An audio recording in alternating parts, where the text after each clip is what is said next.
IIT Patna की 12वीं समावर्तन उत्सव में मैं भाग लेने के लिए आया था। ये आईआईटी सेकेंड जनरेशन की आईआईटी है, बहुत अच्छे से ये उभर रहा है, इमर्ज कर रहा है।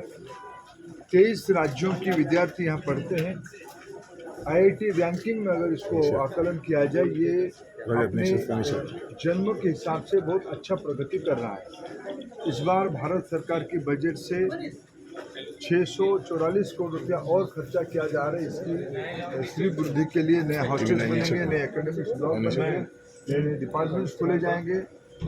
आज हम सबकी अपेक्षा है कि आईआईटी पटना मूलतः बिहार और पूर्वांचल की, पूर्वी भारत की सामान्य लोगों की आवश्यकता को लेके ध्यान रखते हुए नवाचार करे, इनोवेशन करे, क्रिटिकल थिंकिंग करे, डीप टेक्नोलॉजी में काम करे। ये आईआईटी सिर्फ जॉब सीकर के लिए नहीं, प्रारंभ में नौजवान जॉब में जाएं, लेकिन धीरे धीरे हमें आज की 2047 डेवलप नेशन की टारगेट को ध्यान में रखते हुए हमें इनोवेटर चाहिए, जॉब क्रिएटर चाहिए, नेशन बिल्डर चाहिए।